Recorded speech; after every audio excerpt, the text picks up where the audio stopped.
오늘은 사도행전 7장의 말씀입니다.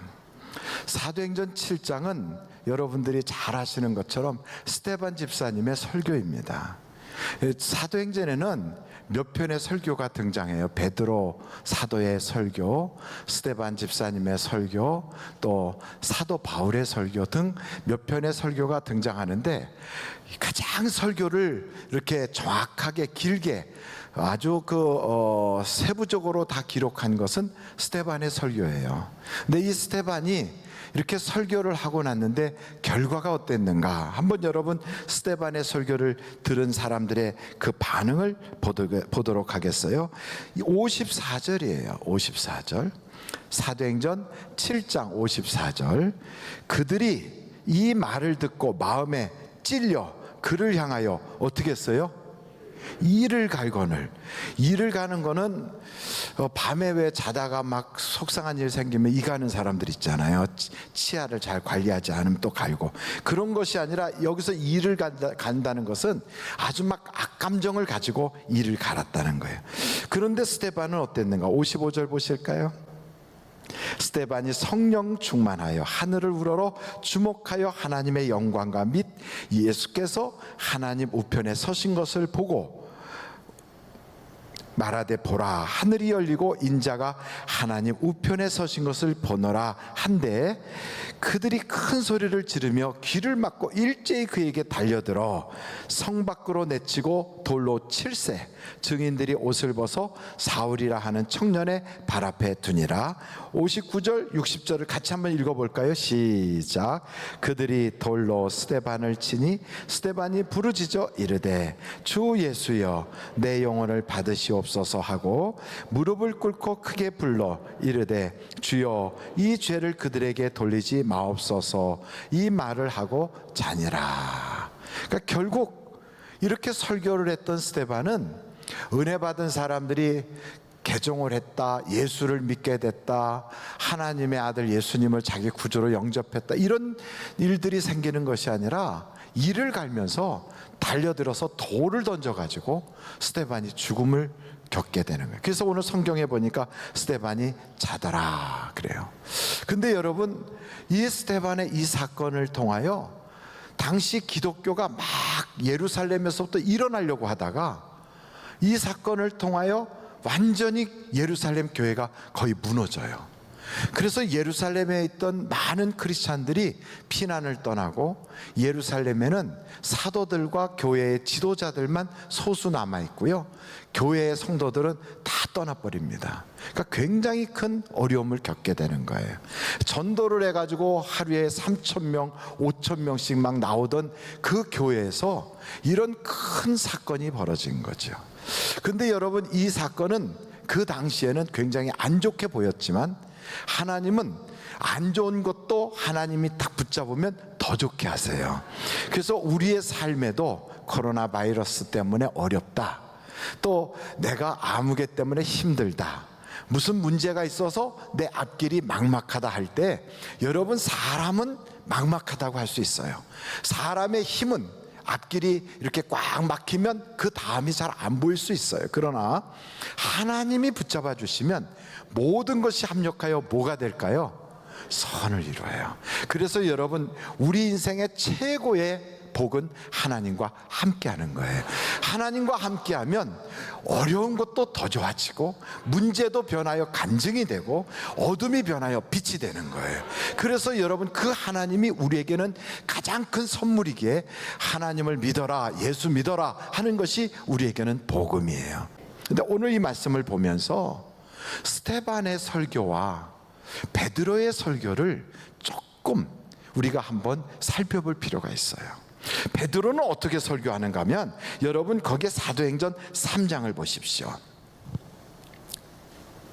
사도행전 3장 25절을 보면 이렇게 말씀해요. 너희는 선지자의 자손이요 또 하나님이 너희 조상과 더불어 세우신 언약의 자손이라. 아브라함에게 이르시기를 땅 위의 모든 족속이 너의 씨로 말미암아 복을 받으리라 하셨으니. 쉽게 말하면 베드로의 설교는 이렇게 얘기해요. 우리는 다 언약의 자손이고 선지자의 자손입니다. 우리에게 하나님께서 우리를 통하여 천하 만민에게 복을 주시려고 선지자들을 통하여 메시아를 약속하셨습니다. 그 메시아가 바로 이 땅에 오셨는데 그분이 예수님이셔요. 그런데 여러분, 그 예수를 여러분의 관리들과 여러분이 그 예수를 십자가에 못 박게 해서 죽게 만들었습니다. 왜 그랬는가? 우리는 그 예수님을 몰라서 그런 겁니다. 그분이 메시아인 걸 몰라서 그랬어요.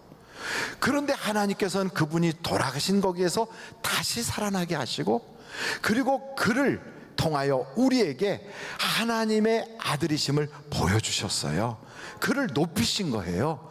그러므로 여러분이 지은 죄와 십자가에 모르고 못 박았던 것을 회개하면 그 죄를 다 사해 주시고 우리에게 새롭게 되는 날이 임하게 될 것입니다. 그러면 우리를 통하여 하나님의 놀라운 역사가 일어나게 됩니다. 이렇게 말씀을 증거하니까 이스라엘 사람들이 아멘, 우리가 몰라서 그랬구나, 우리가 선지자의 자손이고 언약의 자손인데 우리를 통하여 위대한 일을 하실 하나님에 대하여 우리가 몰랐구나 하고 회개하여 그날 5,000명이, 몇 명이요? 5,000명이 회개하고 돌아왔어요. 근데 스데반은 어떻게 설교했는가? 여러분, 우리의 조상 아브라함을 하나님이 택하셨습니다. 그를 통하여 우리의 조상들이 쭉 태어나게 하셨고, 그리고 야곱을 통하여 우리 12조상들이 태어나게 하셨습니다. 그런데 그 12조상들이 요셉을 시기하여 요셉을 저 애굽으로 팔아버리고, 그리고 그를 죽을 지경이 되도록 쫓아내버렸습니다. 이것도 부족하여 우리의 조상 중에 모세가 하나님께서 쓰시려고 할 때 그 모세도 밀치면서 누가 우리의 재판관으로 너를 세웠느냐, 누가 너를 우리의 관원으로 세웠느냐 하며 그 모세도 쫓아냈습니다. 그러나 하나님께서는 요셉도 그렇게 다시 세워서 민족과 그리고 우리 조상들을 살리는 도구로 쓰셨고, 그 모세도 미디안 광야에서 그 고생을 하여 다시 우리 조상들을 구원해내는 민족의 구원자로 세우셨습니다. 그런 하나님의 섭리를 우리가 잘 알아야 되는데, 우리는 목이 곧고 교만하고 귀에 할례를 받지 못하여 선지자들이 말씀하신 예수님을 보내셨건만 그 예수를 또 죽였습니다. 우리 조상들이 선지자들을 죽인 것처럼 우리도 똑같이 예수를 죽였습니다. 그러니 우리가 얼마나 목이 곧고 교만한 백성입니까? 이렇게 설교를 했어요. 그랬더니 사람들의 마음속에 회개할 마음이 생기는 게 아니라 우라통이 터지는 거예요. 화가 난 거예요. 뭐라고? 우리 조상들도 나쁜 짓 했는데 우리도 그렇게 했다고? 이러면서 흥분을 해갖고 저놈은 죽이자! 그래가지고 스데반을 돌로 쳐 죽인 거예요. 두 사람의 설교는 다 하나님에 대한 말씀이었어요. 그런데 베드로의 설교를 듣고는 5,000명이 회개하고 돌아왔는데, 스데반의 설교를 듣고는 5,000명이 회개하고 돌아온 게 아니라 돌멩이 5,000개가 날라와서 그를 죽였어요. 왜 이렇게 됐을까? 똑같은 역사를 보는데, 똑같이 주님이 돌아가신 그 사건, 십자가를 지시고 돌아가셨다가 다시 살아난 사건을 보면서 베드로는 하나님의 섭리를 보게 되는 거예요. 그런데 스데반은 뭘 보느냐면 마음이 원통함을 가지고, 너희가 죽였도다, 이 원통함을 가지고 그걸 보는 거예요. 쉽게 말하면 긍정적인 역사관을 가진 자와 부정적인 역사관을 가진 자는 완전히 달라요, 결과가. 그래서 여러분, 부정적 역사관을 가진 자가 하나님의 말씀을 담아서 가서 전달하면 이것이요, 그 사람들에게 다 병들게 만들어요. 그러나 긍정적인 사고를 가지고 하나님의 말씀을 딱 담아서 가지고 가면 이걸 받을 때 사람들은 회개가 일어나고 하나님을 믿고 싶은 마음이 생기는 거예요. 그래서 여러분, 내가 어떤 소리를 들었느냐도 참 중요하지만 그 소리를 들었을 때 그것을요, 영적으로 긍정적으로 해석하는 능력이 우리에게 있으면 되는 거예요. 한 구절 성경을 좀 보겠습니다. 마가복음 10장입니다. 마가복음 10장 46절부터 보겠어요. 마가복음 10장 46절이에요. 자, 여기에 보면 그들이 여리고에 이르렀더니 예수께서 제자들과 허다한 무리와 함께 여리고에서 나가실 때 디메오의 아들인 맹인 거지 바디메오가 길가에 앉았다가, 누구에 대한 이야기입니까? 거지에 대한 이야기예요. 이 사람은 신체가 장애를 가지고 있는 불구예요. 맹인이에요. 그런데다가 디메오의 아들이라고 손가락질을 받고 있는 사람들에게 놀림거리예요. 돈도 없어요. 사람들에게 놀림받고 있어요. 거기다가 장애도 가지고 있어요. 이 사람은 어떤 면에서 보면 모든 것이 우리만 못할 수도 있어요. 부족한 사람이에요. 근데 이 사람이 어떻게 되는가? 47절 볼까요? 같이 한번 읽어보겠습니다. 시작. 나사렛 예수시란 말을 듣고 소리질러 이르되 다윗의 자손 예수여 나를 불쌍히 여기소서 하거늘. 이렇게 나사렛 예수라는 소리를 들었어요. 나사렛 예수라는 뜻은 뭐냐면, 나사렛이라는 것은 망대 혹은 보초들이 쓰는 초소, 이렇게 아주 별 볼 일 없는 조그만 지역, 이런 뜻을 가지고 있어요. 근데 거기에 출신 예수, 그 형편없는 뭐 나사렛에서 선한 것이 나오겠느냐 하는 그런 지명을 가진 그곳 출신 예수라는 거예요. 이런 이야기를 딱 들었을 때 이 디메오의 아들 바디메오는 뭐라고 합니까? 다윗의 자손 예수요. 그러니까 부정적인 소리를 들었을 때 이것을요 긍정적인 것으로 탁 바꾸는 능력이 그 속에 있는 거예요. 이렇게 다윗의 자손 예수여 나를 불쌍히 여기소서 하는 순간 예수님께서 그 소리를 듣고 주변 사람들은 시끄러 조용히 해, 야 너 때문에 주님 말씀이 안 들리잖아, 이렇게 얘기하는데 예수님이 그를 이리 데려오라. 그 주님이 그를 불러요. 그래서 야 바디메오, 주님이 널 부른다. 그래서 바디메오가 겉옷을 벗어 던지고 주님께로 달려갔더니 주님이 부르시는 거예요. 내가 너에게 뭐 해주길 원하느냐. 여러분, 우리의 인생이 확 변하는 사람들은 대체로 어떤 사람들이냐면 그 마음속에 긍정적인 언어와 긍정적인 믿음을 고백하는 사람들이에요. 그러니까 똑같은 걸 보면서 야 서양 양기자, 서양 귀신 뭐 그런 게 들어왔어, 우리 동네 못 들어와 하고 막았던 그 동네는 구원받지를 못하고요, 그 동네는 여전히 어려움 속에 있다고요. 근데 복음이 딱 들어올 때 그거를 아멘 하고 받았던 사람들은 그 복음을 통하여 기적이 일어나는 거예요. 똑같아요. 여기 보니까 바디메오가 내가 보기를 원하나이다 그랬더니 우리 주님께서 내 믿음대로 될지어다. 여러분, 믿음이란 뭘까요? 우리 입에서 말하는 게 그게 믿음이에요. 우리 입에서 똑같은 걸 보면서도 부정적으로 말하는 사람은 그 사람은 부정적 믿음을 가지고 있어요. 근데 그걸 보면서 하나님이 살아계시구나 하고 긍정적으로 말하는 사람은 긍정적 믿음을 가지고 있는 거예요. 믿음을 자기 입으로 고백해요. 그래서 여러분, 이 입이 예수님은 내 구주다 하고 시인하면 천국을 가요. 근데 이 입으로 예수 나 몰라 하고 예수님을 거절하면 구원받지 못하는 거예요. 얼마나 중요합니까? 근데 우리가 성경을 보다 보면 부정적으로 이야기하는 사람들과 긍정적으로 이야기하는 사람들이 쫙 갈라져요. 결과가 다 달라요. 그러므로 여러분, 우리의 마음속에 이렇게 어려운 코로나 바이러스가 있다 할지라도 마음속에 믿음을 가지고 이 시대에 우리를 여기에 있게 한 것은 하나님의 특별한 뜻이 있을 거야, 이걸 믿어야 돼요.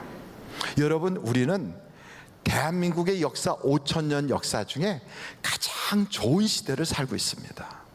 가장 좋은 시대. 정말로 세종대왕도 경험하지 못하고 광개토대왕도 듣지 못했던 복음을 우리는 들었어요. 예수 그리스도를 구주로 영접하여 하나님의 자녀가 되었어요.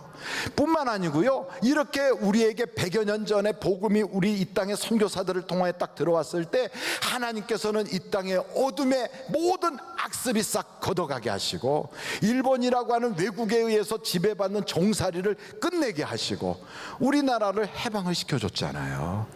공산주의의 거짓말에서도 우리가 벗어날 수 있게 해주셨고, 가난과 독재에서부터도 벗어나게 해주셨고, 그래서 여러분, 세계에서 가장 빈국 중에 하나였던 대한민국에 하나님이 복음을 듣게 하시고 나서 얼마나 복을 주셨는지, 지금까지 그렇게 남의 도움을 받고 구호를 받았던 나라가 다른 나라를 돕는 나라로 변한 것은 대한민국이 유일하다는 거예요. 이런 대한민국에 21세기에 우리를 살게 하시는 거예요. 그렇다면 여러분, 우리가 그냥 지금 이때를 살겠습니까? 하나님이 뭔가 뜻이 있으신 거지요. 그럼 우리가 그 뜻을 딱 발견하고, 맞아, 하나님이 날 향하신 뜻이 있어. 이걸 안다면 여러분, 내 앞에 조그만 어려움, 우리 앞에 벌어지는 여러 가지 이야기들에 그냥 거기에 푹 빠져서 앞을 못 보는 사람처럼 거기에만 매몰되지 않고요, 나는 북한 사람하고 똑같고 북에 있는 사람하고 같은 역사를 가졌고 언어도 같은 언어를 사용하는데, 북한은 저렇게 어려운데 우리는 이렇게 자유대 안에서 복을 받게 산 것은 하나님이 우리를 통하여 선교하시려고 하는구나, 우리를 통하여 이 시대에 하실 일이 있구나, 이걸 알아야 되는 거예요. 그래서 우리가 그걸 모르면 그냥 우리끼리 그냥 막 지지고 볶고하는 거죠. 그런데 우리가 그 비전을 안다면 우리의 갈 길이 쫙 열려지는 거예요. 여러분, 전 세계 대한민국의 상품이요, 세계 최고로 드러나는 상품들이 400가지가 넘는데요. 그리고 우리나라 같이 의료보험이 잘 되어 있는 나라가 없다는 거예요. 미국에도 안 그렇대요. 그리고 한류 문화가요, 전 세계를 덮고 있잖아요. 우리가 이렇게 좋은 나라에 살면서 원자력이다, IT다, 뭐 우리가 가지고 있는 뭐 수많은 것뿐 아니라 뭐 음악과 뭐 게임과, 그리고 우리 자녀들을 바라봐도요, 이야, 정말 우리 할아버지 할머니 시대하고는 비교할 수 없는 이렇게 선진 문화를 가지고 있는 대한민국이 이제는 개발도상국이 아니에요. 전 세계 10번째 안에 들어가는 그런 선진국이 됐다고요. 이런 때 우리를 복음을 가지고 살게 하신 것은, 여러분, 전에는 우리가 복음을 수입하던 나라이지만 이젠 예수 그리스도의 복음을 보내는 나라가 되도록 하나님이 세워주신 줄로 믿습니다. 그래서 여러분, 세계의 역사를 보십시오. 선교하는 나라마다 잘 살잖아요. 선교하는 나라, 그 민족마다 하나님이 해가 지지 않는 나라로 바꿔주셨잖아요. 우리나라 국토는 조그매요. 대한민국의 인구도 전 세계 뭐 인도나 중국이나 이런 데에 비해서는 보잘것 없어요. 그러나 여러분, 우리의 선교한 선교사들이 나가 있는 그 지역을 한번 보십시오. 선교의 지형은 영국의 식민지보다 더 많아요.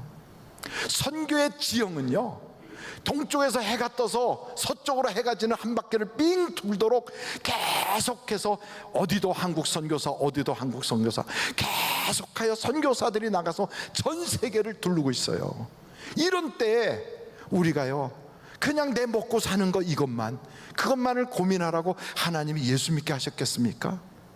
이런 때에 우리를 예수 그리스도를 믿는 사람으로 딱 세워서 하늘비전 교회에다가 우리를 딱 둬서 예배를 드리는 자로 삼을 때는 그냥 단지 왜 사는지도 모르고 그냥 뭐 애들이나 키우다가 뭐 그러지, 그리고 또 그냥 뭐 죽지 못해 살지, 이런 생각을 가지고 살게 하려고 이 시대에 우리를 두셨겠냐고요.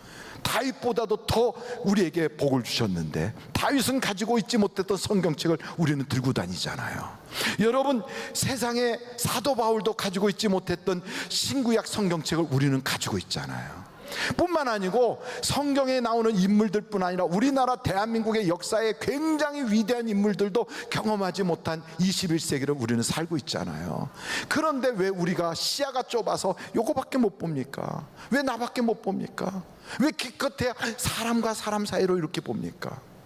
여러분, 하나님의 역사는요, 하나님의 시각으로 볼 때 그것이 제대로 보이거든요. 그래서 성경을 쫙 보면 요셉 같은 경우에, 여러분, 요셉을 우리가 이렇게 수평적으로 바라보면 형들이 팔아먹고 그리고 주변에서 어려움을 겪었으니까 가서 마음에 억하심정을 가질 만도 한데, 그러지 않아요. 하나님이 나를 보냈다, 하나님의 섭리로 바라보지 않습니까? 그래서 형들이여 걱정하지 마소서, 형들이 팔아서 내가 온 게 아닙니다. 나는 하나님이 보내셨습니다.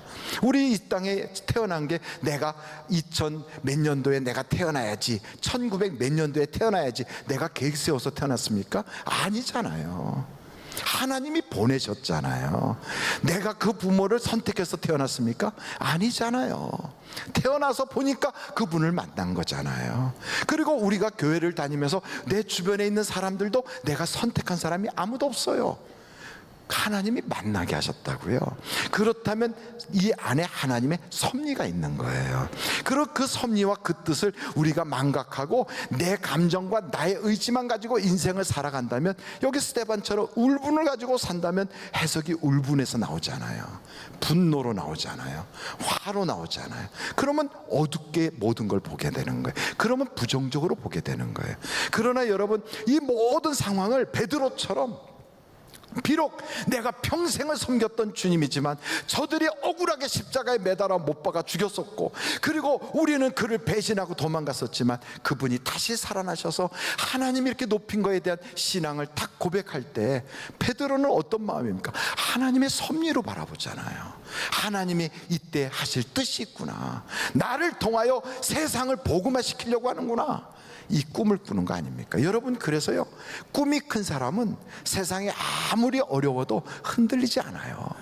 아무리 어려워도요, 주님의 손을 꼭 붙잡고 가는 거예요. 사울과 같은 사람이 변해서 사도 바울이 됐을 때 그에게 변한 것이 하나 있어요. 전에는 대제사장의 공문을 들고 다니고 사람을 죽이러 다녔어요. 전에는요, 의기양양해서 막 사람들과 하고 살벌한 모습으로 다녔어요. 그랬던 그가 예수를 만나고서는 공문을 들고 다니는 게 아니에요.